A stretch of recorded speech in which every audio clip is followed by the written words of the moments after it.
Samantha Carter had started working as a janitor at one of New York's most prestigious law firms. On the highest floors of the company, CEOs and executives ran their business, each in their own world, looking down on everyone around them. Samantha, however, was just cleaning. But there was a hidden truth no one knew. Samantha was the real owner of the firm. She had once founded and grown the company, but after a major tragedy struck her life, she had handed over the leadership role to her younger brother, Greg. From that day forward, Samantha began living quietly, blending into the background as just a janitor. However, this didn't stop her from observing everything that went on. She wanted to know what was happening inside the company, but no one could know who she truly was. Among the executives, the most striking was CEO Richard Jennings, who managed all the company's affairs according to his own whims, known for his arrogant and tough demeanor. He would loudly give orders and belittle employees. He often looked at Samantha with a condescending gaze, but she just continued to do her job. One day, as Samantha was cleaning outside Richard's office door, she came face to face with him. Richard saw the janitor and mockingly said, "This is where you belong, isn't it? I hope you're not too uncomfortable. Otherwise, it won't take long for me to send you packing." Samantha was used to not bowing down to anyone, but this time she remained silent and continued with her work. Inside, she felt immense anger because she was the real owner of this company, and everyone treated her like just a janitor. But Samantha was determined to make them pay for it when the time came. Months passed, and Samantha learned more about the company's inner workings. Richard and the other executives were mismanaging the company, engaging in corruption, and mistreating employees.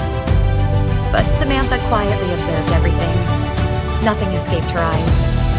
One day, Richard insulted one of the employees, and that broke Samantha's patience completely. When everyone saw the employee being sent to their office in tears, Samantha knew she could no longer remain silent. The time for change had come. Richard called a meeting with the company's executives. Samantha would be there, but not as just a janitor.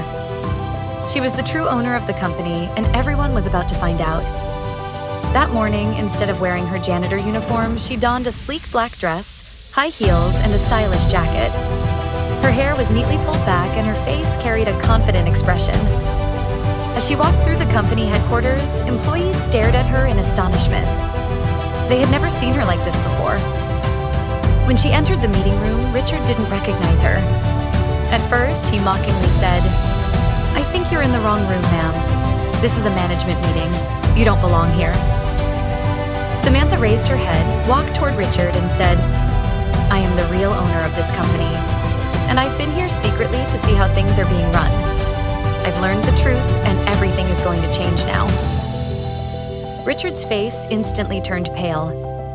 The other executives stared at her in disbelief. Samantha, with composure, continued, "Richard Jennings, for years you've destroyed this company. You've belittled my employees, engaged in corruption, and disrespected everyone's values. This ends now." Richard didn't know what to say. "I didn't know," he stammered, stepping back. But Samantha interrupted him. "You didn't know, but that's not something I can forgive." Samantha had made her decision. "You're fired, Richard, and it's not just you. Everyone else in this company who has wronged others will be held accountable." Richard was completely defeated. Security had arrived to escort him out. Samantha turned to the other executives and continued, "The valuable people in this company will remain, but those who are corrupt and disrespectful will be shown the door." From that day on, Samantha began rebuilding the company. A new era was beginning. Richard and the other corrupt executives were now history. Samantha had earned the respect of her employees and established herself as the rightful leader. The company began to grow strong and ethically once again. Karma had come full circle, and Samantha had revived the company she had built.